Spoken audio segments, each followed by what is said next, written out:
Primeiramente, bom dia a todos. Vocês foram entrando, já falamos com alguns, outros não.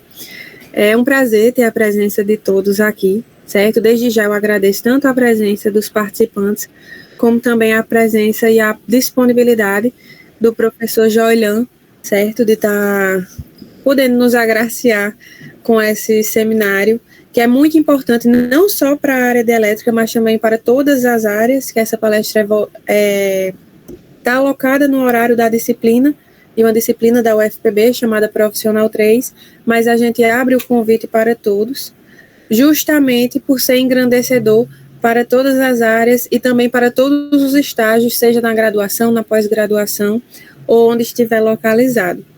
Então, muito obrigada, professor Joylan, certo? Pela sua disponibilidade. E a partir do momento que você desejar começar, pode começar. Tá certo. Bom, muito obrigado, professora Mariana. Agradeço também ao professor Oswaldo aí, os dois pelo convite, né, para poder contribuir com a disciplina aí de vocês. Meu nome é Joylan Nunes Maciel. A gente vai hoje ter uma palestra, mais uma conversa, vou passar algumas vivências, né, relacionadas à escrita de trabalhos, revisão sistemática e assim por diante, né, com estudo de caso. Então, a primeira parte eu gostaria que vocês me interrompessem, caso vocês tiverem dúvida durante a apresentação, fiquem à vontade, tá? Para questionamentos e assim. Depois também coloco à disposição aí para tirar qualquer dúvida que venha a ocorrer. Bom, o mais difícil ali no começo foi definir um título, né? Então, a gente fez um título do zero à publicação, né? Revisão sistemática, ferramentas e um estudo de caso. Então, basicamente é isso que nós vamos discutir hoje, né? Ver alguns itens, alguns assuntos importantes relacionados principalmente a etapa de revisão sistemática, né? Que é uma coisa que muitos não gostam, mas é uma coisa que é necessária, né? Uma etapa que é necessária em qualquer trabalho acadêmico, né? Então, novamente agradeço ao convite do professor Oswaldo, da professora Mariana, e aí nossa apresentação, ela vai ter uma parte conceitual, inicialmente, sobre pesquisa científica e revisão sistemática. Aí depois nós vamos ver um pouquinho de ferramentas e tecnologias relacionadas. Depois eu vou falar para vocês, eu vou apresentar ali alguns dos principais métodos que existem, né, ou protocolos, alguns chamam de protocolo também, que são utilizados para realizar revisão sistemática. E aí, entrando na parte do estudo de caso, nós vamos apresentar um artigo que nós fizemos aí, usando o Pronow, né, apresentando um estudo de caso com o Pronow, e que ele serve, esse artigo é interessante que ele, apesar do título estar em inglês, ele está em português, então ele descreve exatamente o passo a passo de como realizar uma revisão sistemática, né, além de ter feito a revisão sistemática em si. E aí, por fim, tem algumas considerações finais, tá? Então, olha só, primeira coisa, né, parte conceitual que a gente tem que ver em qualquer trabalho acadêmico, é saber o nosso tipo de pesquisa. Quando a gente vai desenvolver um estudo científico, né? Se a gente está trabalhando com uma pesquisa quantitativa ou se é uma pesquisa qualitativa, né? Na etapa quantitativa, ela recorre a diferentes técnicas estatísticas para você quantificar informações, opiniões, etc. E o tipo de pesquisa qualitativa, ela explora os detalhes da pesquisa e a vivência do próprio entrevistado ou pesquisador. Então, a gente tem dois tipos aí de pesquisa. Na área de exatas é mais comum a gente trabalhar com a pesquisa quantitativa, né? Mas a qualitativa também, em muitos casos, ela é bastante útil. Então, a partir disso, nós temos vários tipos de objetivo para desenvolver essas pesquisas, né? Ela pode ser exploratória, que visa aproximar o objeto da pesquisa e você compreender melhor o contexto dele, delimitando o problema. Por exemplo, estudo de caso e pesquisa bibliográfica, que é o que nós vamos ver hoje, né?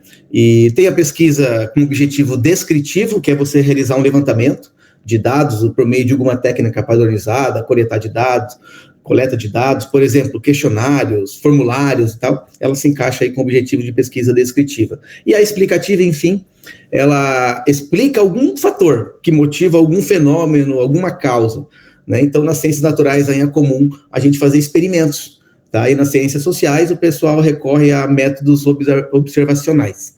Então, a partir dessa definição do tipo e objetivo das pesquisas, a gente começa a pensar, né? Todos vocês aí, provavelmente, a maioria vão desenvolver algum trabalho agora, e aí a gente tem que começar a pensar primeiro em como que a nossa pesquisa pode ser enquadrada, né? Que tipo de pesquisa a gente vai desenvolver, ou quer desenvolver, pretende desenvolver, ou precisa desenvolver, né? O projeto de pesquisa que a gente está escrevendo, ou vai escrever para entrar no mestrado, num doutorado, ou mesmo fazer o projeto de pesquisa do seu trabalho de conclusão de curso, seu TCC, como que ele se encaixa, né, dentro desses tipos e objetivos de pesquisa? É o primeiro ponto que a gente tem que pensar, e aí também eu convido vocês a pensar relacionado ao tema de vocês. E aí, a pesquisa científica é um processo de busca, análise e descrição de um conhecimento em busca de uma resposta para uma pergunta específica. Então, a gente, quando faz um trabalho acadêmico, um trabalho científico, a gente tem que ter uma delimitação, né, uma especificidade no tema que nós vamos trabalhar. E aí, nesse sentido, entra a nossa revisão sistemática. Tá? A revisão sistemática, ela possui critérios explícitos, definidos, certo? E esses critérios, eles são suficientemente claros, de modo que outro pesquisador consiga executar eles e chegar no mesmo resultado, ou resultado similar, né? Aí nós temos também um tipo de pesquisa científica que é a meta-análise, que é um processo de análise de dados da revisão sistemática. Nem sempre é possível a gente fazer uma meta-análise, tá? Numa revisão sistemática, mas nós podemos realizar essa meta-análise. E aí, a mais comum aí que a gente faz geralmente, sem um critério específico, né? Que é a revisão bibliográfica. Por exemplo, eu tenho um tema X que eu quero pesquisar, nós vamos lá na internet, aleatoriamente, principalmente no Google ou em alguma outra base de dados que vocês queiram, e pesquisa artigos, né, livros, documentos científicos e até patentes, no caso, se quiser, relacionados, utilizando algumas palavras-chave, mas sem você ter critério específico. Aí você encontra alguns estudos, seleciona eles, lê e tal, e inclui no seu próprio estudo, né? Mas ela não tem um critério explícito, essa é a revisão bibliográfica, que normalmente nós realizamos. Então, essa é a diferença aí entre os tipos aí de busca de informações que fazem embasamento da nossa pesquisa científica. E hoje a gente vai falar um pouquinho sobre a revisão sistemática, tá? Para vocês pensarem mais ainda, né? Vocês vão fazer o TCC, quem está fazendo mestrado, quem está fazendo doutorado, ou pensa em entrar, né, ou começar a fazer um TCC, um mestrado, um doutorado, você vai fazer um projeto de pesquisa, né? Mas quando você escreve o projeto, você está seguro do que você vai fazer nesse projeto? É uma pergunta que eu coloco para vocês. Outra, você está seguro que você vai ter tempo do que você vai fazer no seu projeto de mestrado, doutorado, trabalho de conclusão de curso, etc., né? E também, você sabe como você vai fazer o que você estará prometendo ou prometeu no seu projeto? Então, essas perguntas, a gente fica bastante perdido no início. Tanto quem vai fazer um TCC, né, e quanto quem vai fazer um doutorado, né, que você submete geralmente um projeto de pesquisa para você entrar ou tem o objetivo de trabalhar em determinado tema, você não tem essas certezas, né? Você tem uma ideia, né? Nem sempre o que você promete é o que você vai entregar. E às vezes você promete muito mais do que você consegue entregar. Então, nesse sentido, que a revisão sistemática, ela vem para te ajudar, né, a tentar identificar aí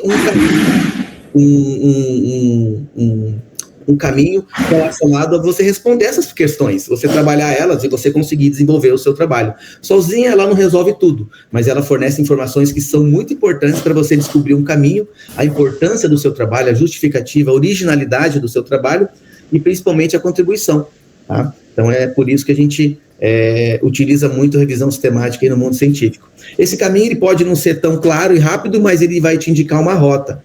Além disso, muito importante, a revisão sistemática, ela é publicável. E você provavelmente vai ter que publicar um artigo ou o seu próprio TCC, né? Eu sempre incentivo os alunos aqui, quando fazem TCC, que a gente publique, né? Porque o TCC é mais difícil de alguém referenciar, é difícil você ver referências a trabalho de conclusão de curso. Mas, dependendo do trabalho que você faz, você consegue publicar. E a gente viu que vários alunos aí têm conseguido fazer publicação de TCC, né, inclusive em revistas, né?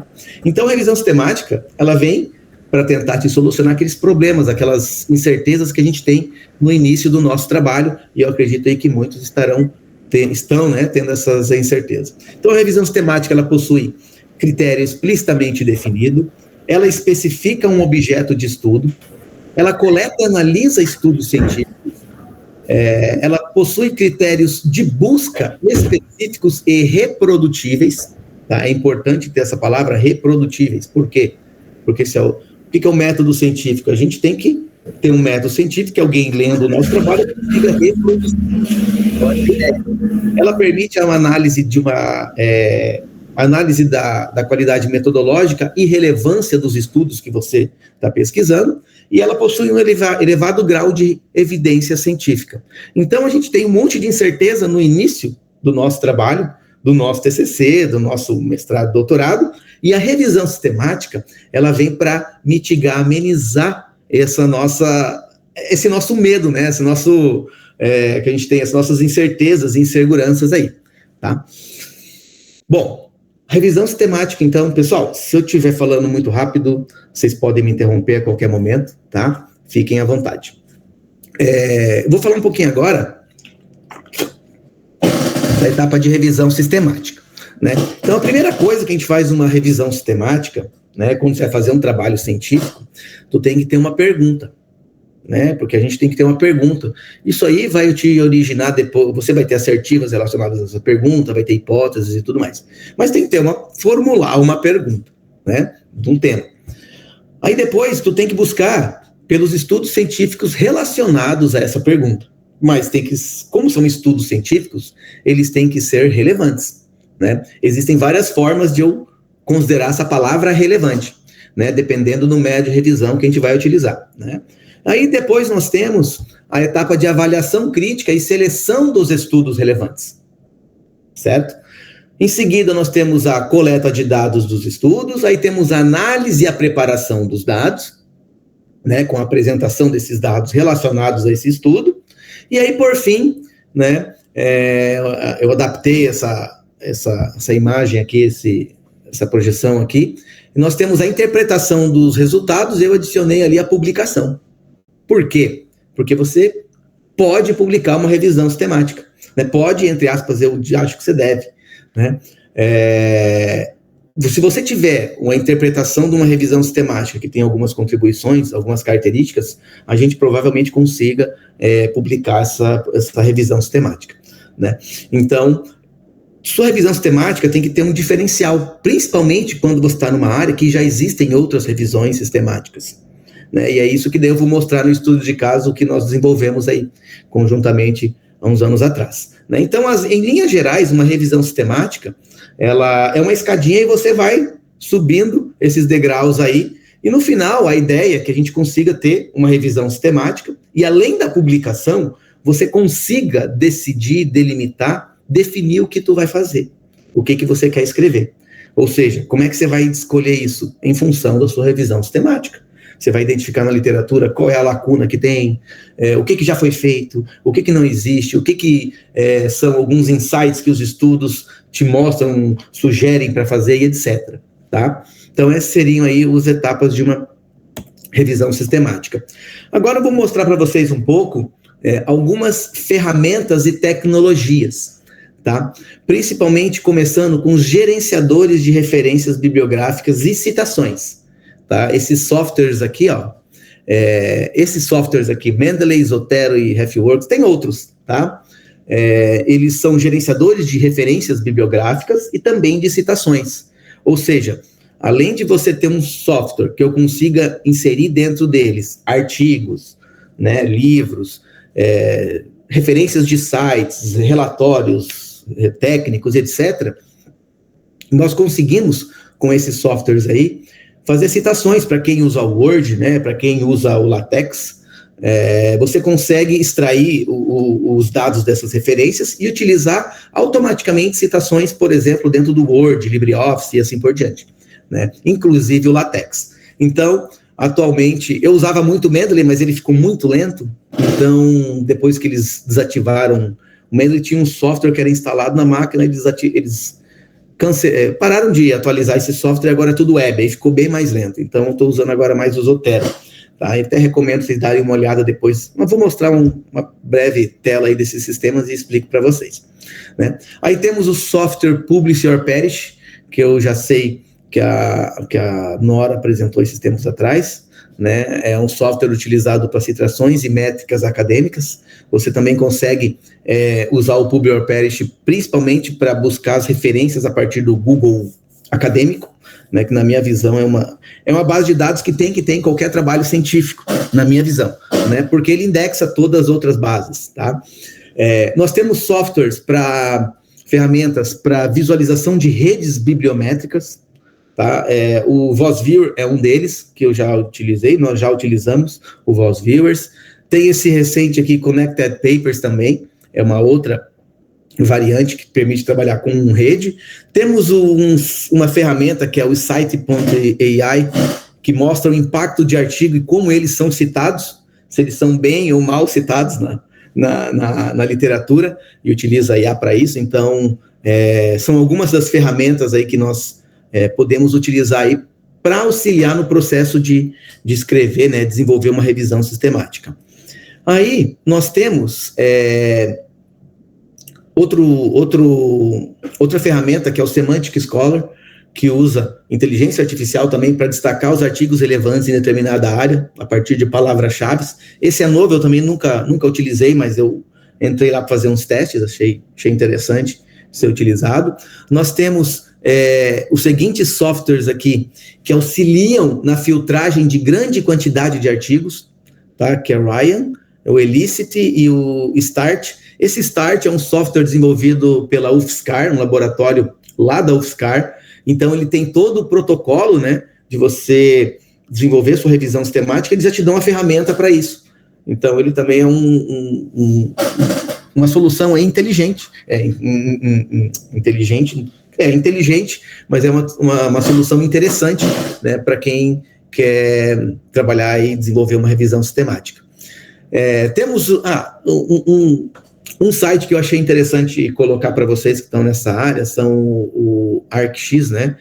É um site que ele possui pré-publicações de artigos, tá?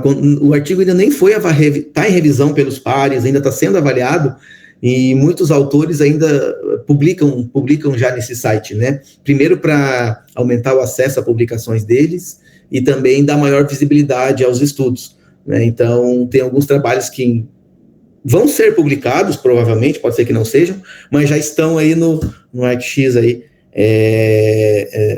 publicizados lá para você poder baixar.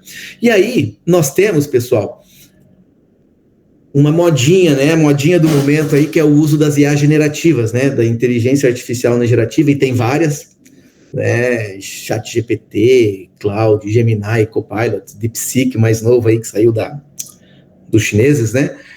Que são ferramentas, elas também podem auxiliar em várias etapas, tá? De vocês elaborarem uma revisão sistemática, né? Mas você tem que usar com muito cuidado, né? Porque, primeiro, que eles inventam muita coisa, né? Muitos deles inventam referências, às vezes, que nem existem, tá? E, às vezes, você pergunta quem desenvolveu tal artigo, eles te dão a resposta errada, o nome do autor, por exemplo, né? Então, assim, em algumas etapas é interessante, né? Mas vocês devem tomar muito cuidado e sempre revisar a resposta que essas IAs estão fornecendo para vocês, né? Você quer pegar um artigo, colocar ali e pedir para ela fazer um resumo daquele artigo, beleza?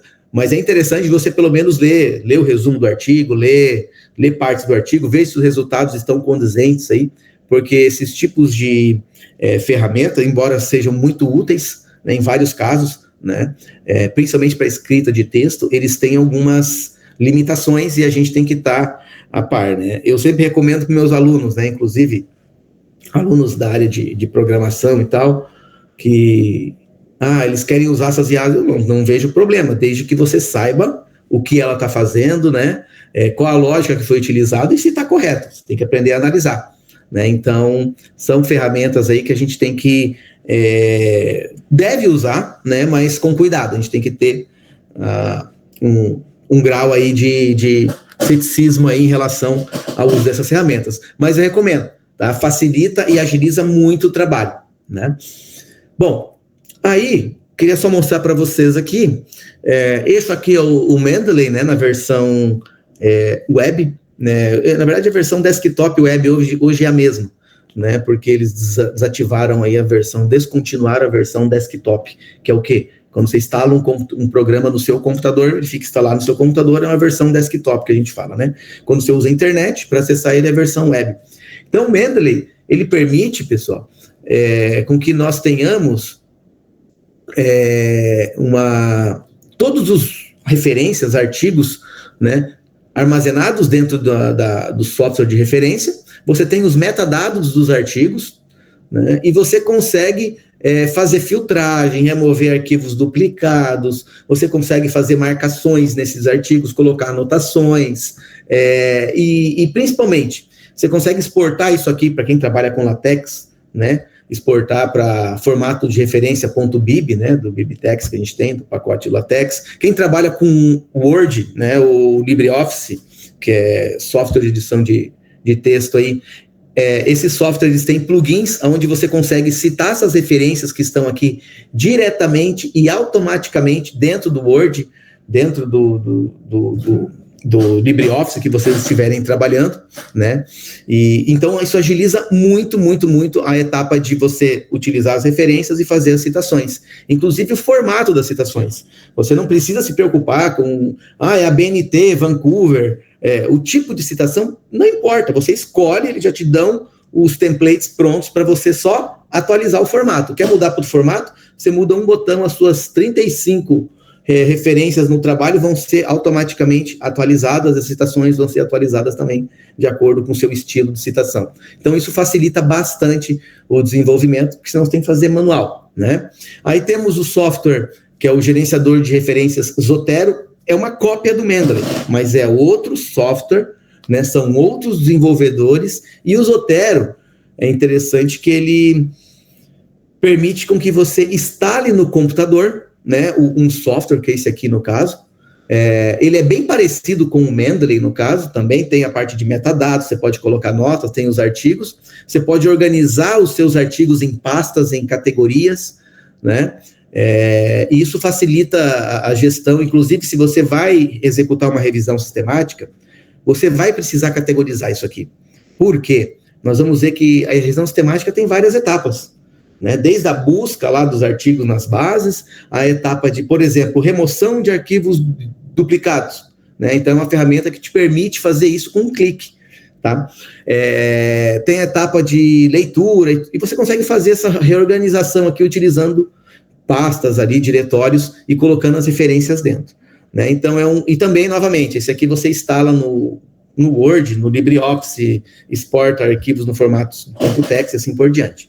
Né? Então, são as duas que eu mais utilizei foi o Mendeley e o Zotero aí também. Aí o software Publish or Perish, que alguns já devem conhecer, né? Ele é um software que permite nós fazermos busca, não só no Google, mas em várias bases de dados indexadas, né? Crossref, Scopus, Web of Science, e aí vai. Né? E a vantagem dele de você aplicar ele no Google é que você consegue fazer uma pesquisa aqui, por exemplo, selecionei o Google Search, né, Google Scholar, e aí eu pesquisei aqui algumas palavras-chave, ele me retorna todos os artigos aí, as citações desses artigos aí diretamente no Google. Tá? E aí você consegue exportar isso aqui e fazer a importação lá para o Mendeley, para o Zotero e assim por diante. Né? Então, é um software que automatiza aí você buscar as informações aí de determinada área, principalmente os artigos científicos aí. Você consegue configurar. E detalhe, tem para várias bases, né? Então, é bem interessante esse software aí. Aí nós temos, aqui só um detalhe, o Mendeley em nuvem online, ele é bem parecido com o Mendeley desktop, por quê? Porque eles usam o mesmo frame, né, que a gente fala, o mesmo site, entre aspas, de internet, né, a mesma página. Né? Só que quando você instala no seu computador, a página abre dentro de um software instalado no computador. Mas assim, na minha visão, isso aqui tinha que ser... Tem muitos alunos que não usam, mas é obrigatório. Mesmo se você usa LaTeX, é importante você ter essa gestão das suas referências dentro de um software desse, porque isso facilita a tua vida, né? Você pode pesquisar por assuntos, por temas, e você vai ter os artigos que falam daqueles assuntos e temas. Além disso, você consegue fazer um resumo teu, né, a partir do que você leu de cada artigo, e isso fica armazenado em nuvem. Então você nunca vai perder, é só você não perder seu login e tua senha. Então facilita bastante. E aí, nós temos algumas bases de dados, né? Vocês já devem conhecer várias delas, né? Scopus, Web of Science, Cielo, ArcX, Science Direct, Google Scholar. Então, essas bases de dados, pessoal, na verdade tem um problema aqui, ó. Google Acadêmico é o mesmo que o Google Scholar, tá? Vocês vão ver nessa apresentação, depois eu posso passar para vocês, tem o link de várias ferramentas e materiais que eu vou disponibilizar também, tá? Então, assim, dessas bases de dados, isso depende da área que você está trabalhando, né? Mas, por exemplo, Cielo tem muitas publicações da nossa América Latina, da América e tal. Web of Science, Scopus, nós tem publicações de várias áreas, né, do conhecimento, não só de exatas, mas também da parte de humanas. E o Google Acadêmico como eu tinha dito antes, uma sugestão é sempre você utilizar o Google Acadêmico também, porque ele pega coisas novas, né, ele retorna, né, ele indexa todas as bases públicas que nós temos, os metadados dessas bases aqui, e além disso ele pega os artigos mais novos que existirem aí, sendo publicado ou não, né, estando em processo de revisão, ele consegue indexar e te retornar isso. Às vezes isso é importante para a sua pesquisa, né, porque você já tem o mais novo no estado da arte, e isso é principalmente retornado aí pelo Google Scholar, né, que retorna os metadados desses artigos, e aí a gente consegue, a partir dos metadados, o DOI, os autores, o título, etc., você consegue recuperar esses artigos aí de modo completo, né? Então, existem várias bases, é importante você selecionar, 2, 3, mas pelo menos ter o Google Acadêmico aí dentre elas, né? Aqui eu estou mostrando novamente, ó, que eu tinha mostrado antes, o software Publish or Perish. Ele possui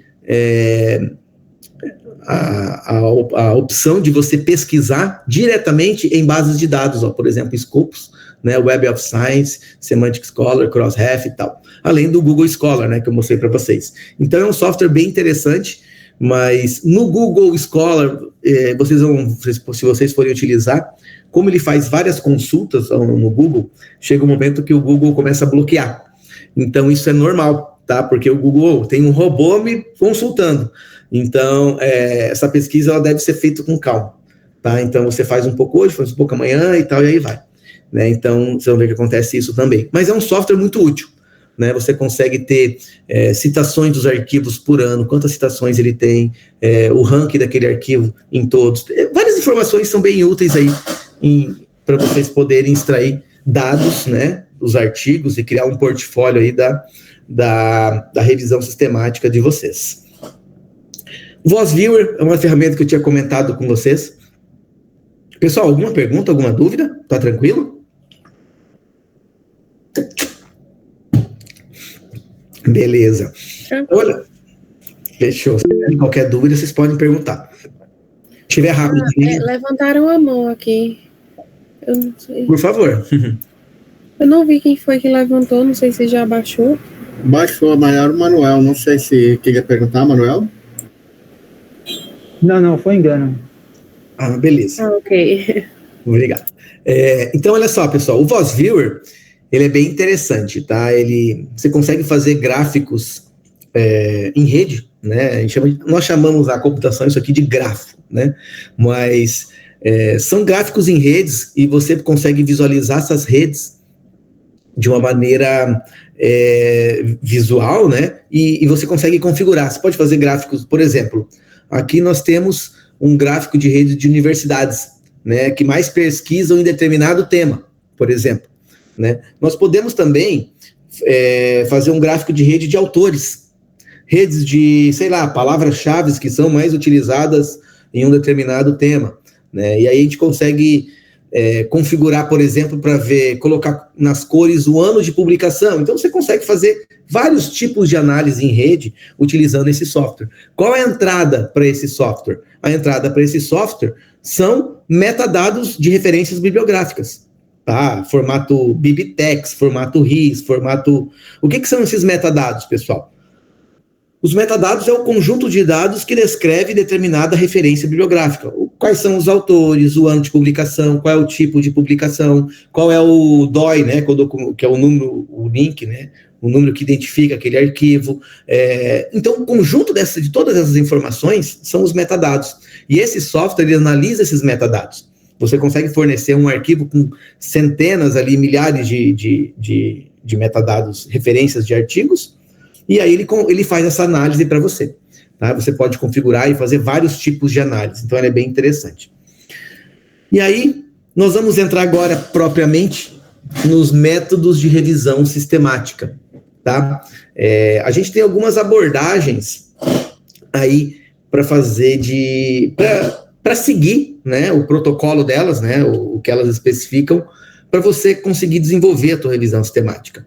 O primeiro que nós colocamos aqui é um que já tivemos contato, e o segundo também, mas o Pronow, né, eu particularmente usei o Pronow lá em 2019, é um método desenvolvido lá na UFSC e tal, para fazer revisão sistemática, né. Temos o método de Ordinatio, que é outra abordagem, é outro método utilizado, outro protocolo, né. Na verdade, eles têm diferenças entre eles, mas o objetivo é o mesmo no final, né? Embora eles consigam chegar nesse objetivo de maneiras diferentes. Né? E nem sempre o seu portfólio final de artigos, né, vai ser o mesmo, com um com o outro, provavelmente vai ser diferente. Mas a ideia temos o Prisma, que também é bastante utilizado na literatura internacional, Cochrane, entre outros, tem vários. Né? Mas, o que todos eles te conduzem? Tá? Em linhas gerais, todos eles te conduzem a você ter um conjunto de artigo, que nós chamamos de portfólio bibliográfico, um conjunto de artigos relevantes da tua área e que vão dar e por meio dos quais você consegue escrever uma revisão sistemática da literatura naquele tema, na tua área. Né? Todos eles no final, vão te produzir um conjunto de artigos. Aqui nós deixamos 2 artigos para vocês, caso tenham curiosidade aí, para saber a diferença, né, entre o Pronow e o método de Ordinatio, né, e nesse outro artigo aqui, o segundo, o professor Oswaldo também está ali, é uma revisão sistemática que foi publicada pelo grupo de pesquisa nossa aí, que utiliza tanto o Pronow quanto o método de Ordinatio, tá, utiliza os dois conjuntamente, tá, mas já adianto para vocês, independente da escolha, vocês vão no final ter um portfólio bibliográfico, e a partir desse portfólio bibliográfico, com artigos que são relevantes cientificamente na tua área, você vai construir a tua revisão sistemática, ok? Então, existem vários métodos, todos eles vão te conduzir a chegar num resultado específico. Então, o Pronow, que nós vamos usar agora como estudo de caso, ele é um método para sistematizar a pesquisa bibliográfica, tem o objetivo de identificar, de modo estruturado e eficiente, um portfólio bibliográfico com os artigos científicos mais relevantes no seu tema de pesquisa. Ele foi proposto em 2010, né, ele desenvolvido no Laboratório Multicritério de Apoio à Decisão da UFSC, Universidade Federal aí de Santa Catarina. Né. Eu deixei aqui o link para vocês baixarem o material relacionado também ao Pronow. Então, depois eu posso passar o link, se quiserem, a apresentação também. Tá? Clicando aqui, vocês vão baixar todo o material relacionado ao Pronow, e apresentação. Então, nesse material do Pronow, nós temos 2 coisas, tá? Dois documentos que são a cópia aí do pedido de patente que os autores, né, o Eslen fez em 2010, se não me engano. Então, tem 2 documentos. O primeiro o primeiro detalha como é o processo de seleção do seu portfólio bibliográfico. Chegou que no final você vai ter um portfólio bibliográfico, tá? Que é o quê? Um conjunto, né, de, sei lá, 20, 30, 40, 50 artigos que são relevantes, que são aderentes ao seu tema. E aí depois ele tem um outro documento que é você ele te especifica como, a partir do portfólio bibliográfico, você fazer análise bibliométrica dos artigos que estão nesse portfólio bibliográfico. Tá? Então, esses dois documentos, esses dois PDFs aí estão lá no documento para vocês, explicam certinho, passo a passo, esse documento aí. E aí, nós temos algumas etapas do ProKnow. A primeira etapa é a etapa de seleção do portfólio, né? Você vai executar aquele primeiro PDF lá em cima. A segunda etapa é a etapa de análise bibliométrica do portfólio bibliográfico e também, opcionalmente, a gente tem a etapa de análise sistêmica do portfólio bibliográfico. Tudo isso, pessoal, você vai usar para responder uma pergunta de pesquisa. Uma pergunta que você fizer relacionada ao seu trabalho. Tá? Por isso que eu coloquei lá no começo. A gente tem que fazer primeiro uma pergunta. Qual é a pergunta que você quer responder no seu trabalho científico? O que você quer investigar? Então, nós temos esses documentos que nos auxiliam, né, a elaborar a resposta dessa pergunta por meio da revisão sistemática. Ok? Bom, aqui é só um exemplo visual, né, de como funciona o processo de seleção do portfólio. Primeiro a gente faz a seleção do banco de artigos brutos. Tá? Artigos brutos, pessoal, é tudo que a gente encontrou que a gente acha que é relacionado. Tá? Aí nós fazemos uma filtragem desses artigos. Depois eu vou explicar para vocês. Vocês vão ler o título, vão ler resumo, etc. O ProKnow define uma estratégia para você fazer isso. E aí, você fazendo todas essas etapas de filtragem, você vai ter um portfólio bibliográfico, que a gente chama de PB, que é um conjunto de artigos, tá? Relevantes ao seu tema. Você vai poder fazer análise desse portfólio bibliográfico, tanto a análise bibliométrica, quanto a análise sistêmica desse portfólio. E isso vai te proporcionar, né? Isso vai te conduzir a elaborar uma resposta para a sua pesquisa bibliográfica, né? E é isso que a gente faz numa revisão sistemática. É esse processo que a gente faz em qualquer revisão sistemática. O que modifica desse ProKnow para outros métodos, por exemplo, a filtragem do banco de artigo pode ser diferente. É diferente no caso do ProKnow em relação ao método GINAT. Eles consideram características diferentes. Por exemplo, um considera o número de citações, outro considera aonde que os artigos foram publicados, entende? Para dar mais reconhecimento, entre aspas, científico para ele. Né? Mas a ideia de todos eles é a construção de um portfólio bibliográfico, e isso vai te auxiliar na sua revisão sistemática. Para apresentar o estudo de caso para vocês, nós vamos usar esse artigo aqui, ó, que foi o artigo que que começou em 2019, esse artigo, no final de 2019, mas foi publicado em, meu Deus, não tem a data aqui? 2021. Acho que faltou o ano aqui, mas tudo bem. Esse artigo também está lá nos documentos, no link dos documentos que eu vou disponibilizar para vocês, né? Ele é de livre acesso. Opa, alguém... Oi, Jean. O Adonias Alencar perguntou: é recomendado utilizar mais de uma base de dados em uma revisão sistemática / bibliométrica para garantir a robustez dos meta-análises, ou usa apenas de uma base de dados compromete a validade da revisão? Filosófica. Boa. Eu recomendo sempre usar mais de uma e sempre usar o Google. Por quê? Né? Porque a gente já vai chegar aqui no ProKnow, tem uma etapa que se remove os arquivos duplicados. Tá? E as ferramentas fazem isso automatizadamente. Então, a minha recomendação, né, e eu já vi revisores, eu já vi trabalhos também, que o pessoal usou só uma base e tem muitos, e aí você às vezes pode não ter, porque assim, como existem várias bases, se você usa somente uma, você pode perder informação, artigo relevante, importante da sua área, que não esteja publicado naquela revista, esteja indexado naquela base de dados. Por isso que é interessante ter mais. E os métodos, eles já permitem você remover as duplicatas, né? Remover os arquivos duplicados facilmente. Então, para dar mais embasamento para a tua revisão, na qualidade dela, eu acredito que é melhor a gente ter pelo menos 2 ou 3 bases, né? E eu particularmente gosto de usar muito o Google Acadêmico, embora ele me retorne muita coisa que às vezes é, entre aspas, inútil, né? Lixo, alguma coisa, coisa que não é exatamente estudo científico, pode ser citação, mas você consegue remover tudo isso. E aí você consegue ter uma análise mais ampla utilizando várias bases. Tá? Então essa é a minha sugestão. Tá? Mas se alguém quiser comentar alguma coisa aí, fiquem à vontade também. Né? Então, assim, não sei se respondi a pergunta, mas... Beleza, então, professor Oswaldo, obrigado. Então, olha só, pessoal. Esse artigo aqui nós fizemos uma revisão, né? Quando eu estava, na verdade, assim, bem rapidinho, explicando bem rapidinho o contexto. Eu estava começando, né, o doutorado, e eu prometi que eu ia fazer um monte de coisa. Eu fiz alguma coisa relacionada àquilo no final, mas naquela época eu não sabia, né? Eu estava perdido. E aí a gente fez uma revisão sistemática, né?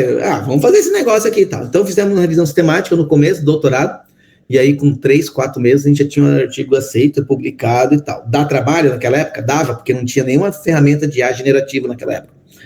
Não tinha muito menos, né? Então era tudo manual. Então esse artigo aqui que vocês podem ler depois, ele está escrito em português. É bem fácil, porque assim, nesse artigo, além de escrever, fazer a revisão sistemática, aqui é apresentado detalhadamente, passo a passo, de como a revisão sistemática foi feita. Então, se eu quiser adaptar ele para qualquer área, é só mudar a pergunta da pesquisa, as palavras-chave, os eixos, etc., que a gente vai ver. Tá? Então, olha só, a pergunta da pesquisa nesse artigo, eu extraí dele, é a seguinte: qual a importância e o estado da arte do tema de predição da geração de energia solar fotovoltaica? Quais as pesquisas mais significativas da literatura científica no Brasil, na América Latina e nível mundial, para a definição de um portfólio bibliográfico central sobre esse tema? Essa foi minha pergunta. Gente, o que mais importante hoje existe de publicado relacionado à área de geração de energia, predição de geração de energia solar, né, utilizando energia fotovoltaica? Então, a partir dessa pergunta da pesquisa, eu fiz uma revisão sistemática, nós fizemos uma revisão sistemática para responder ela. E aí, uma das etapas, a primeira etapa que a gente já vai ver ali, é definir os eixos de pesquisa de acordo com o PRONOVO, tá? Então, nós definimos 2 eixos: predição do potencial de geração da energia e energia solar, fotovoltaica, radiação solar, irradiância solar, etc. Aí, a partir desses eixos, nós definimos palavras-chave. Nesse caso aqui, usamos palavras em inglês. Aqui está um detalhe bem legal, né? Às vezes você quer pegar informações, sei lá, em espanhol, você pode colocar palavras-chave em espanhol também. Às vezes tem artigo em espanhol que só publica lá palavra-chave em espanhol ou em português. Mas geralmente em inglês é o mais utilizado. Então, a gente usa as palavras-chave em inglês. Então, nós definimos 2 eixos, né, para cada palavra, 2 eixos e palavras-chave para cada eixo, e nós fizemos a combinação dessas palavras-chave, usando operadores aí, lógicos, né, AND, OR, etc. No meu caso foi AND, porque eu queria restringir, usei mais AND, mas tem alguns OR, né? A diferença disso aqui provavelmente vocês já sabem, né? No AND você tem que ter todos os termos do lado dele, e o OR, você tendo um termo, o artigo já é retornado. Então, lógica booleana aí. Então, olha assim, naquela época nós usamos 2 bases só. Eu nem usei o Google naquela época, né? Mas tudo bem, passou, tá certo. Então, nós fizemos, para cada combinação de palavras-chave, nós pesquisamos na Scopus e na Web of Science, tá? E aí essa foi a quantidade de artigos que foram retornados, 11.524 naquela época. Então era um tema que tinha 11 mil artigos para ler, né? Loucura, que é o nosso banco de artigos brutos. E aí, meu Deus, o que eu vou fazer isso? Então eu tive que usar uma ferramenta para fazer a gestão disso, que foi o Mendeley naquela época, né? Mas podia ser o Zotero. Então, a gente importou todos esses arquivos para o Mendeley e para o Zotero. Aqui, ó, é uma imagem do artigo que tem o fluxograma 1, que é a primeira etapa ali, que é a remoção de artigos repetidos, títulos desalinhados ao temas de pesquisa. Então, olha só, a gente faz essas pesquisas na base de dados, né? Importa para a ferramenta Mendeley, ferramenta que você quiser, Zotero, você exclui com um botão os artigos repetidos. Então, daqueles 11.000, 5.900 e pouco eram repetidos, que tinha numa base e tinha na outra, né? Então, por isso que é interessante, às vezes, usar mais bases. Aí, os artigos não repetidos, a primeira etapa que o PRONOVO define é para você ler os títulos. Coisa chata. Então, eu li títulos de 5.000 artigos, 6, praticamente, né? Mas você bate o olho e você já consegue excluir, porque às vezes você vê que tem aquelas palavras-chave, mas não é aderente ao seu tema, já exclui. Então, nós fizemos de 5.640 artigos, nós excluímos 5.000 artigos, tá? Que já estavam com título que não tinha nada a ver com o nosso tema. E aí, o que nós fizemos? Nós fizemos uma consulta no Google das citações desse artigo, tá? Nessa data aqui, 11/10/2019. Então, colocamos o título do artigo lá no Google e vai dizer quantas citações tem. Basicamente é isso, né? E você pode fazer isso como também, usando ali hoje o Publish or Perish, né? E aí nós definimos lá um critério de representatividade, nós pegamos nós queríamos aqui os artigos que foram citados com uma representatividade de 80% ou mais, né? Isso aqui é um critério subjetivo, de 80, 90, depende da quantidade de artigos que você tem. E aí a gente analisa esses artigos se eles têm ou não reconhecimento científico. O que é isso, né? Os artigos que foram os 20% mais citados é o que eu vou usar, tá? No meu caso, que eu vou considerar na minha revisão. Os outros, não é que eles têm que ser descartados, né? Os outros, que é o repositório P, que a gente chama. Não é os artigos que vão ser descartados. São os artigos que eles não têm referência, não têm reconhecimento científico ainda. Podem ser artigos que foram publicados ainda nesse ano, né, no ano que eu pesquisei aqui, mas como eles são novos, mas embora eles sejam importantes para o meu tema, eles não têm citação. Então, eu não posso descartar esses caras. Então, dependendo do método, o PRONOW define só a citação como reconhecimento científico. Já outro método define onde foi publicada, revista, etc., né, fator de impacto, etc.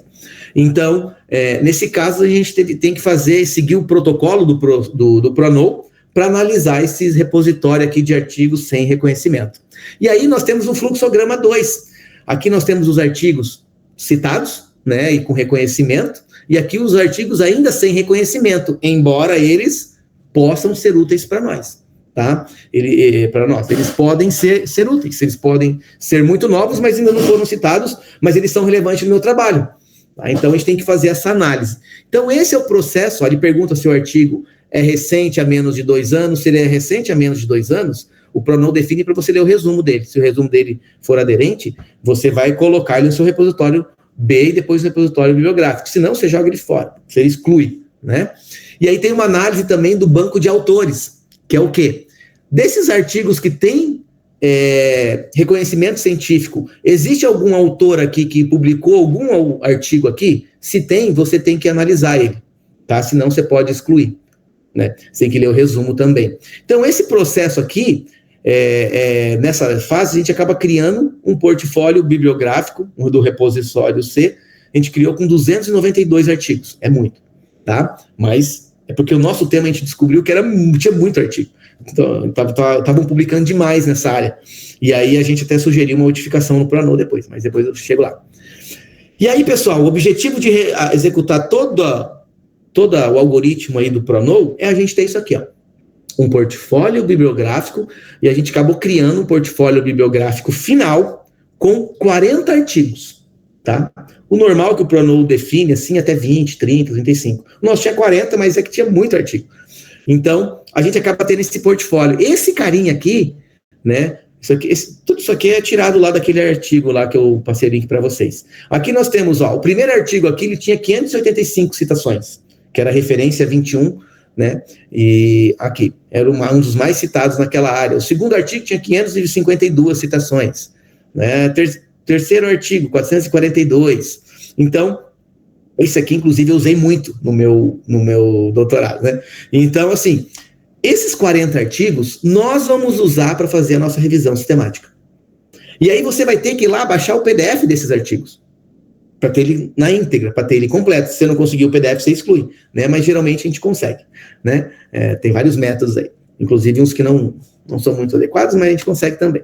Então, assim, mas pela universidade, geralmente a gente consegue, tem acesso a essas bases de dados. Então, a partir dessa lista esse portfólio bibliográfico mais citado de 40 artigos, nós vamos usar ele para fazer a nossa revisão sistemática, né? Então, aquilo ali, a gente começa a análise bibliométrica já a partir desses artigos.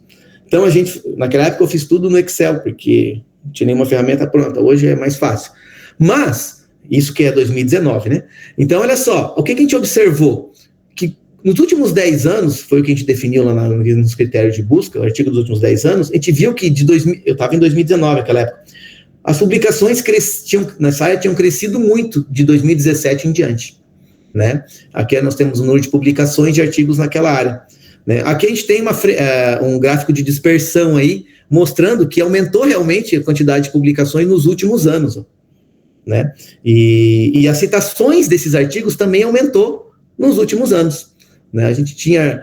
Só que assim, o que você analisa aqui? Os artigos mais citados são os mais velhos, né? Não quer dizer que os mais novos não são úteis, não são importantes para minha pesquisa, eu tenho que considerar isso também, mas os mais citados e pela metodologia do Pronou mais relevantes são os mais citados. Só que, claro, eles vão ser os mais antigos, né? Então, geralmente, os artigos mais antigos, eles têm maior número de citação. Mas nem sempre isso deve ser considerado na sua pesquisa. Por isso tem outros métodos, né, que definem outras abordagens. E aí, na análise bibliométrica, a gente avaliou, por exemplo, quais eram os autores que mais tinham artigo naquele portfólio. Por exemplo, tinha um autor aqui, chinês, que tinha 6 artigos naquele portfólio. Pô, o cara é um pesquisador na área. Vou ver as publicações desse cara. Então, aqui a gente tem um gráfico dos autores com maior quantidade de artigo, acima de 3, né? A maioria tinha 1, mas assim, acima de 3, vários autores tinham mais de 3 ou mais artigos naquele portfólio bibliográfico que a gente está avaliando. Veja que a gente está avaliando só aquele conjunto de 40 artigos, né? Aqui a gente tem a frequência acumulada dos artigos, né? A maioria dos autores naquele portfólio tem 1 artigo só, né? E aí, nós temos esse gráfico aqui da frequência acumulada. Aí nós temos aqui uma análise das revistas mais relevantes para essa linha de pesquisa, de acordo com o nosso portfólio bibliográfico. Então, a gente conseguia ver aqui que, periódicos, a maioria daqueles artigos foram publicados em periódicos, não em conferências, né, congressos, etc. Então, revistas. Então, esses journals aqui são os mais importantes para a gente pesquisar artigos naquele tema. Ponto. Então, a gente fez uma análise biométrica aqui deles, né? Por exemplo, Solar Energy e Energies é o que mais a gente observou artigos naquela área, né? Aí nós temos aqui uma análise de ocorrência das palavras-chave. Lembrem-se, se lembram, lá no começo a gente começa pesquisando as palavras-chave combinadas, né? Então, aqui eu avaliei dos artigos que tinha no portfólio, quais as palavras-chave que realmente deveriam ser pesquisadas, né? Então, aqui tem uma análise da ocorrência dessas palavras-chave aí, de acordo com a quantidade de ocorrência e a palavra-chave em si. Então, isso aqui é uma análise bibliométrica do nosso portfólio bibliográfico, tá? Uma coisa... Professor... Opa, pode falar. Evelyn levantou a mão, acho que ela tem algum questionamento. Eu perguntei ali na conversa, mas acho que você não está visualizando. Existe um número de palavras-chave? Assim? Não. Muito boa pergunta, Evelyn. Essa etapa inicial de você escolher as palavras-chave, isso aqui, você definir os eixos, escolher as palavras-chave e combiná-las, essa é a etapa mais difícil que tem. Por quê? Dependendo do seu tema, você não vai encontrar quase nada. Dependendo do tema, você vai encontrar muita coisa.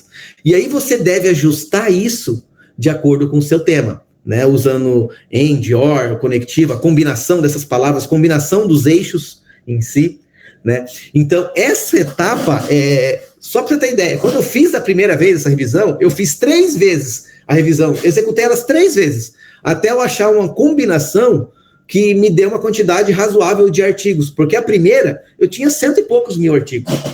Na segunda, eu tinha 30, 40, já, não, tá muito específico, então peraí, vou combinar artigos que tenham tal eixo e tal eixo, esses são os mais importantes dentro da minha pesquisa. Pode ter 2 eixos, pode ter 3 eixos, cada eixo pode ter 1, pode ter 2, pode ter 3 palavras-chave. Então, isso tudo depende da tua área de pesquisa, tá? Você acha que isso é mais, então, teste? Exatamente. O Pronou ainda define que você tem que testar a aderência. O que é aderência? As suas palavras-chave estão retornando documentos que são relacionados ao seu tema, que são aderentes ao tema que você está pesquisando. Então, isso é uma etapa, para mim, primordial. Tá? Eu até esqueci de falar isso, ainda bem que você retornou, porque agora que eu lembrei. É uma etapa muito importante. Né? E você, assim, deu muito artigo, opa, volta, revisa as palavras-chave, coloca mais end. Quando você coloca um termo, end outro, significa que no artigo tem que estar os 3 termos juntos. Se não estiver falando dos 3 termos, o artigo não é indexado, ele não é retornado na busca, né? Então, essa combinação você tem que testar, tá? E é aquela coisa, testar como? testar de uma maneira que, se você for no Google Acadêmico e fizer esse teste, pegar essas palavras-chave aqui, colar no Google Acadêmico, com and or, você vai ver que ele retorna já essa quantidade de, os valores, a quantidade de artigos. Você consegue ver lá. Retornou 350 mil. Opa, tá errado. Você tem que refinar mais, tá? Então, isso aí é uma etapa bastante importante, tá? Não sei se consegui tirar sua dúvida. Não, tirou sim, obrigado. Perfeito. Pode usar quantas palavras quiser, mas isso tudo depende da área, né, da linha de pesquisa e tal, né? Então, olha só, vocês vão ver que agora eu comecei a colocar um negocinho aqui, que é o diferencial. Quando nós publicamos nossa revisão, nós observamos que existiam diversas revisões bibliográficas sobre o tema. Falei, barbaridade, já tem várias revisões sobre o tema, como é que eu vou publicar uma nova agora? Se vai ficar tudo igual, né? Se já tem várias. Então, você tem que pensar em o que a tua revisão bibliográfica, sua revisão sistemática que você está fazendo, vai ter de diferencial em relação às outras, já que tem várias. Então, um diferencial da nossa revisão é que a gente apresentou uma tabela das outras revisões, tá? Juntando todas elas aqui, ó. Nós tínhamos, eu não lembro quanto aqui, tem lá no artigo, mas eram umas 8 ou 9 revisões sobre esse tema que nós estávamos escrevendo uma outra revisão. Então, poxa, mais do mesmo? Então, já que para não ser mais do mesmo, você tem que pensar, o que eu vou fazer de novo? O que eu vou dar de contribuição, de informação nova? Bom, já começou aqui a nossa contribuição, né? Eu estou apresentando na minha revisão as outras revisões e vou falar um pouco do que elas falam, né? O direcionamento delas. Além disso, um outro diferencial da nossa revisão que a gente escreveu. Nenhuma dessas revisões aqui que hoje nós observamos usou o Pronow para fazer a revisão sistemática. Nós usamos, então é uma coisa nova. Então, a partir disso, a gente começou a juntar elementos que tornavam a nossa revisão sistemática diferenciada das outras, porque já tinha um monte. Agora, tem temas que não vai ter um monte de revisão bibliográfica, a sua pode ser a primeira. Tá? Então, isso gera um diferencial da nossa revisão. Aí nós temos um outro diferencial da nossa revisão, que a gente, entre aspas, inventou e adicionou no artigo. Foi o quê? Será que o Pronow é usado mesmo? Vamos fazer uma análise no Google aí de quantos artigos usaram o Pronow. Então, nós pesquisamos lá no Google quantos artigos usaram o Pronow e a gente observou esse gráfico aqui, ó, que estava crescendo ao longo do tempo. Opa, que legal! Mais um indício, um embasamento teórico para eu usar o Pronow e eles aceitarem minha revisão sistemática. Estou usando um método que está em crescimento, o uso dele está em crescimento. Então, é mais um ponto positivo. Então, outro diferencial da nossa revisão sistemática é mostrar o quê? Quantos artigos estava usando o Pronow. Veja que não era objetivo antes, mas agora passa a ser, a gente inclui para incluir aí a originalidade, relevância e justificativa dos revisores aceitarem a nossa revisão. Aí aqui a gente avaliou quais países usavam o Pronow em cada uma das bases que nós consultamos, né? Então, a maioria dos trabalhos eram do Brasil. Óbvio, justifica-se. Por quê? Porque o Pronow é uma metodologia proposta por uma universidade brasileira, pela UFSC. Então, a maioria dos trabalhos usava o Pronow. Veja que esse é outro diferencial da nossa revisão, né? Então, a gente foi começando a identificar os diferenciais e escrevendo no artigo, né? Aí aqui nós temos uma análise e discussão do repositório, né, dos repositórios K e P lá no Pronow. Se vocês lerem lá, vocês vão entender o que é cada um. Um tem reconhecimento científico e outro não, né? Mas a quantidade de artigos que a gente tinha no repositório P sem reconhecimentos científicos eram muitas, ó. Então, o que aconteceu, analisando esse gráfico? Muitos artigos estavam sendo publicados recentemente, eles não tinham ainda reconhecimento científico, reconhecimento acadêmico, ou seja, citações, mas eles eram muitos artigos. Eu falei, eu não posso desconsiderar esses aqui, porque o meu tema de pesquisa, ele é um tema recente, estão pesquisando recentemente, então muitas coisas que eu posso pensar em fazer já foram feitas recentemente, mas eu preciso analisar, eu preciso descobrir. Então, a gente mostrou com isso aqui que a gente tinha que dar importância a esses artigos sem reconhecimento científico do repositório P, tá? Aqui nós temos um gráfico que mostrava, que é o seguinte, a gente pesquisou do Scopus e do Web of Science. Qual dessas bases de dados nos forneceu mais artigos do portfólio bibliográfico? Então, olha só, tá aqui, ó. os mais artigos do portfólio bibliográfico. Os dois juntos aqui, que eram artigos duplicados, tá? E aqui, ó, o Scopus forneceu 29% dos artigos e o Web of Science forneceu 56%. Ou seja, a maioria dos artigos relevantes que nós observamos estava no Web of Science, no nosso caso, dessa linha de pesquisa, né? Então, é uma coisa também interessante. Aqui a gente fez uma análise do repositório K e repositório P, né? Os não citados, muitos artigos não citados haviam, a gente precisava considerar esses casos aqui. Então, isso aqui fez a gente propor um outro diferencial da nossa revisão sistemática, que foi propor um ajuste lá no algoritmo lá da revisão sistemática do PRONOW, né? E a gente publicou lá, está lá no artigo. Mas foi exatamente essa análise aqui, esse gráfico, relacionado à quantidade de artigos publicados por ano, né? Então, os artigos não citados em si, que eram bastantes, aí, principalmente nos últimos anos. Aqui é um exemplo, usando o VozVir, que eu mostrei para vocês, aquele software, né, os maiores pesquisadores dessa área, né, naquele conjunto do portfólio bibliográfico. A gente fez essa análise, e o que a gente poderia ver aqui, ó. Não existia, se você olhar aqui nesse gráfico, você vê que o pessoal publicou nessa área de maneira isolada, em pequenos grupos de pesquisa. Não existe um grande grupo de pesquisa. É todo mundo publicando ali na sua universidade, com alguns professores assim, mas entre pesquisadores não existe muita interação e muitos trabalhos conjuntos. Então, com o VozVir, a gente conseguiu ver isso numa análise dos autores mais relevantes. Tá? Aí aqui agora nós avaliamos as palavras-chave, né? Então, em azul aqui são palavras-chave de artigos que foram publicados em 2015, e amarelo até 2019, que a gente tinha 18, 19. Então a gente conseguia ver que alguns termos aqui, ó, por exemplo, vou dar um exemplo na minha área, né? Deep Learning, que é um tema mais recente, né? Que é aprendizado profundo. Deep Learning está meio amarelo. Então o que acontece? São artigos publicados mais recentemente, e porque é uma técnica recentemente nova, né, e tal.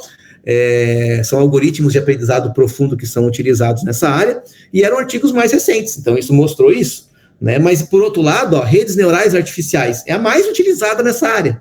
Aqui eu já vejo que, no histórico de todos os artigos, o mais utilizado na área que a gente pesquisou eram redes neurais, e pode ver que é em 2015, 16, 17, é uma cor meio verde, azul, né? Então a gente consegue avaliar a relação aqui entre os artigos aí, por meio das palavras-chave, incluindo aquelas que a gente usou lá para pesquisar na frente, né? Aí aqui, ó, outro diferencial da nossa revisão, né? Então, assim, nós pensamos, eu usei várias palavras-chave no começo. Será que elas eram úteis? Foram úteis? Será que elas permaneceram nos artigos que a gente usou para definir o portfólio bibliográfico? Então, o que a gente fez? Aqui as palavras-chave mais... aqui a gente colocou uma relação entre as 30 palavras-chave mais relevantes do portfólio bibliográfico e aquelas que a gente inicialmente fez a busca com o PRONOW lá no começo, né, nos termos. E aí, ó, forecasting, por exemplo, né? Essa palavra, sim, a gente usou lá no começo e ela aparece nos artigos agora final. Mas, por exemplo, ó, solar e radiância, apareceu a palavra solar, apareceu a palavra solar, mas não apareceu, não apareceu o suporte vetor regression, que é o que apareceu nos artigos que a gente definiu no portfólio. Então, assim, os termos em negrito, nesse caso, foram inicialmente pesquisados nas bases de dados. Então, a gente fez essa análise, será que eu realmente utilizei as palavras-chave certas lá no começo, ao pegar os artigos? Agora que eu já tenho os artigos aqui? Então, a gente fez essa análise. E isso não tinha em nenhum lugar. Então, é um outro diferencial utilizando o PRONOW. Então, assim, esses termos foram usados no PRONOW? Sim ou não? Sim ou não? A gente fez essa tabela aí como diferencial. Veja que a gente começa a agregar informações tanto da revisão sistemática quanto do método do PRONOW que a gente usou para aplicar a revisão sistemática, né? E esse aqui é um outro diferencial também. Nós tinha muitos artigos que eram muito recentes, nós não podemos descartá-los. Então, nós sugerimos aqui 2 adaptações, ó. Se o artigo possui possui uma ou mais citações, caso ele possua, nós verificamos se ele é recente, e se ele possui uma ou mais citações, já leio o resumo. Se ele não possui, eu só faço a leitura do resumo. Tá? Então, essa adaptação aqui ao algoritmo, ao método do Pronom, foi uma sugestão, né, que nós propusemos no artigo. Outro diferencial. Tá? Então, é um exemplo aí. Você sempre tem que buscar numa revisão sistemática, principalmente quando existem outras na área, o que o seu trabalho tem de diferencial, né? Bom, aí, pessoal, nós temos aqui, né, além de tudo isso, tá? Nós temos uma tabela aqui que mostra... Perdão. Tem alguém me chamando? Parou de compartilhar a tela. Ah, parou? Nossa. Sim. Foi. É verdade, deixa eu ver aqui. Enquanto tu arruma, eu acho que foi a Adonias que perguntou, posso pesquisar, pode ir arrumando, posso pesquisar em apenas uma base de dados, ali tu mostra um gráfico de pixel, né, que tem as duas bases, se mostra onde tem artigos que foi encontrado apenas numa base, artigos do teu portfólio que é composto das duas bases e um só da outra base. Então, se tu tivesse pesquisado em apenas uma única base, uma boa parte daqueles artigos não estaria no teu portfólio, né? Perfeito. Não estaria. Perfeito. Mas, por outro lado, também, eu poderia ter artigos que eu tenho agora e eu não teria porque eu pesquisei só em uma base. Então, o ideal é a gente ter um acesso, pelo menos naquela pesquisa inicial, à maior variedade de artigos que a gente possa ter. Porque o próprio método, ele tem essa etapa de você fazer a filtragem, né, dos artigos. Mas, assim, a ideia dessa análise que a gente mostrou aqui, nós estamos identificando, né, nessa figura aqui, identificando qual dessas bases é mais importante nesse tema. Né? Se eu pesquiso só em uma, eu não vou poder também verificar quais delas seriam mais relevantes, no caso, para esse tema. Né? Então, eu não sei, a minha sugestão é pesquisar sempre em mais bases, né, para você ter... E assim, se você usar o Google Acadêmico, já é muito interessante. Né, porque ele vai indexar várias dessas bases, Scopus, Web of Science, ele vai te retornar pelo menos os metadados, né? E aí já facilita bastante, tá? Então, pessoal, tá aparecendo a apresentação aí, né? Tá. Está sim. Perfeito. Então, assim, eu não mostrei aqui, pessoal, mas no artigo, tá, existe uma seção onde eu discuto os artigos que estão no meu portfólio bibliográfico, aqueles mais relevantes. Um por um. Sei lá, tu fala um parágrafo de cada artigo, tu analisa, o fulano fez isso, né? O ciclano fez isso, apontou isso, teve esse resultado. Já o Beltrano fez isso, né? Usou essa abordagem e tal e descobriu isso. Então, essa análise também está na revisão sistemática. Por quê? Porque ela é importante para te fornecer informações novas sobre o estado da arte do seu tema, e isso é uma contribuição original, tá, do seu trabalho. Então, uma das sessões no artigo, quando vocês forem ver lá, é exatamente essa sessão de análise do portfólio bibliográfico, além dessa etapa de revisão, análise bibliométrica e tal dos artigos. Tá? Além, por exemplo, essa análise que a gente faz ali vai nos prover informações para a gente fazer algumas conclusões sobre o tema e mostrar a relevância, a originalidade do artigo. Por exemplo, a nossa pergunta inicial era qual a importância e estado da arte do tema de pesquisa, né? Então, assim, o tema de pesquisa apresentou crescimento na literatura durante a última década, com acentuado aumento a partir de 2007, consolidando-se na comunidade acadêmica internacional. Então, aquele gráfico respondeu isso para nós, que a gente conseguiu identificar. Né? Quais as mais relevantes publicações científicas no Brasil e no mundo, na América Latina e tal. Então, a gente fez um portfólio bibliográfico com 40 artigos, agora tem aqui o valor, agora não era 9, dos 40 artigos, 16 já eram de revisão. Tá? Então, a gente listou eles e analisamos esses artigos. Né? O número de trabalhos realizados no meu time é baixo. Dos 292 artigos que a gente observou, só 6 títulos foram feitos no Brasil e na América Latina. Eu falei, então o meu é um trabalho que vai entrar no Brasil porque é original, entendeu? Eu quero pesquisar nesse tema. Né? Então é importante desenvolvimento assim, até porque o Brasil está começando a usar mais energia solar e tal naquela época. Então a gente usou isso aqui para justificar o desenvolvimento, na casa ali da tese de doutorado, mas poderia ser usado no TCC, o mestrado e assim por diante, né? Então, veja que a gente conseguiu obter essas informações com revisão sistemática, né? E aí, outra coisa, defina portfólio bibliográfico sobre o tema. Então, a gente gerou um portfólio bibliográfico ali sobre o tema, com os artigos, e nós usamos isso em todo o desenvolvimento, no caso da tese ali e tal, você vai usar essas referências. É claro que você publicou, fez essa pesquisa hoje, amanhã pode ter artigo novo, tá? E que pode ser muito relevante para você. Então, eu tinha colocado no Google lá, que se publicarem artigos com tais palavras-chave para receber e-mail. Até hoje eu recebo, né? Então, é uma estratégia que a gente tem, e a gente pode ir incrementando depois esse portfólio. Mas para publicar uma visão sistemática, você fez um snapshot, esses artigos aqui, acabou. Pronto, você vai escrever sobre aquilo, senão você vai ficar sempre atualizando, né? Então, essa é uma das vantagens aí da revisão. E aí, isso aqui tem no artigo, tá, pessoal? Se vocês forem ver lá, todas essas imagens, tabelas aqui, eu dei Ctrl+C, Ctrl+V lá do artigo, né? Aqui nós fizemos o resultado da nossa análise bibliométrica, né? Por exemplo, 17,5% dos artigos são revisões no tema, que tem um grande número de publicação. Os métodos mais usados lá eram processamento de imagem, redes neurais artificiais, suporte vetor machine, que é um suporte vetor regression, que é máquinas de vetor de suporte ali. Eram tecnologias usadas na minha área ali, né? E aí os autores, a gente avaliou um pouco a questão dos autores, né? Avaliamos a questão dos periódicos, que eu já tinha mostrado para vocês, das palavras-chave, né, e das bases de dados, tá? Então, todas essas conclusões aqui relacionadas à análise bibliométrica são contribuições para a área utilizando o método Pronovo, tá? Então, isso aí aumentou a justificativa, a originalidade do nosso trabalho, inclusive para ele ser aceito, né? Então, esse foi o passo. E, principalmente, assim, eu falo até mais, né?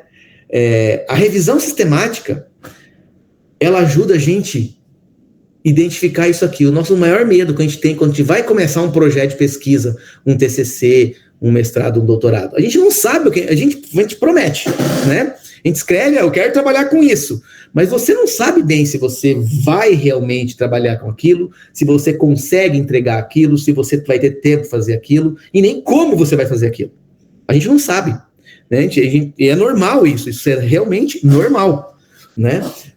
Mas assim, se você faz uma revisão sistemática, primeiro, você conhece o seu tema, você conhece os trabalhos que são publicados nas áreas, você tem contato com toda o estado da arte relacionado àquele tema de pesquisa que você quer pesquisar.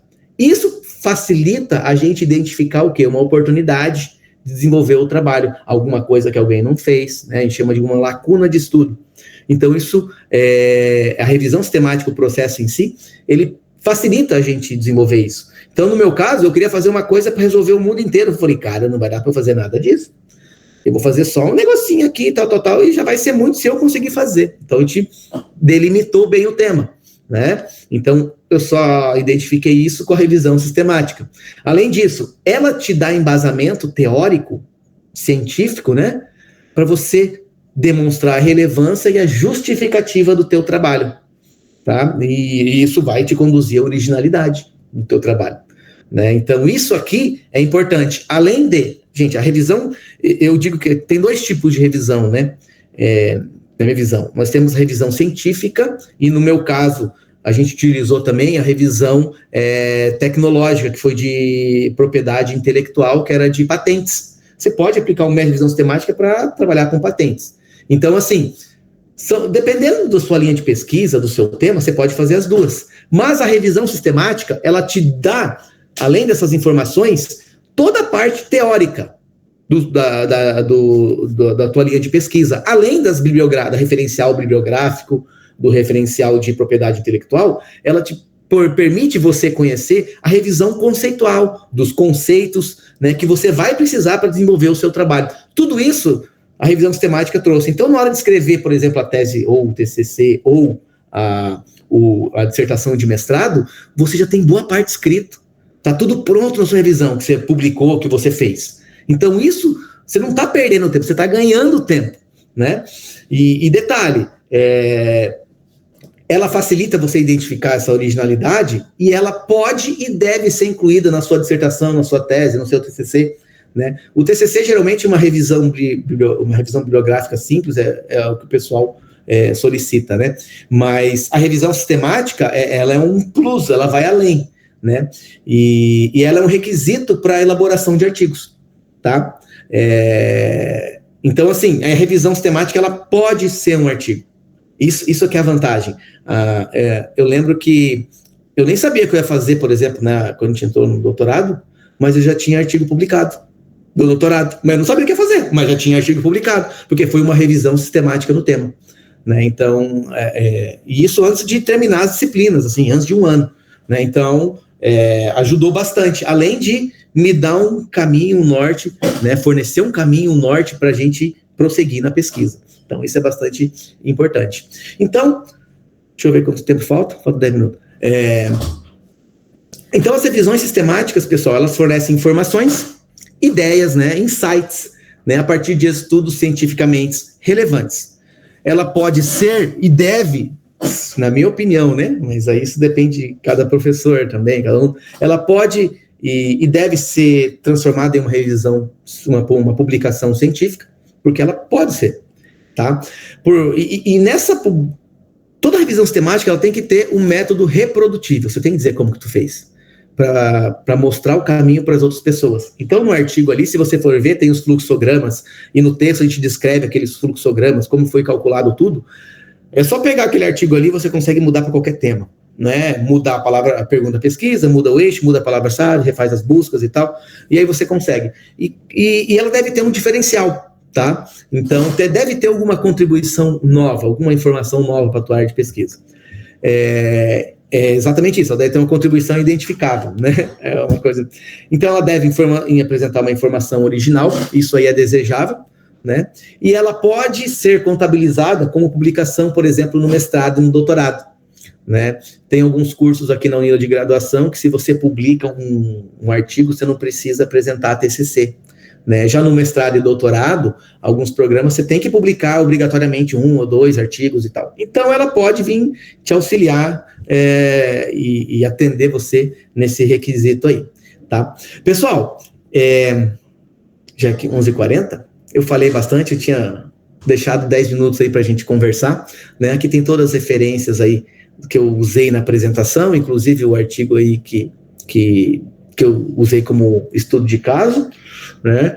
Os artigos citados. Eu gostaria de deixar aberto agora para perguntas, né? Permaneça à disposição para todos aí. Agradeço a oportunidade de tentar contribuir aí com o trabalho de vocês e fico à disposição para responder perguntas agora em diante, tá bom? Obrigado. Professor, muitíssimo obrigada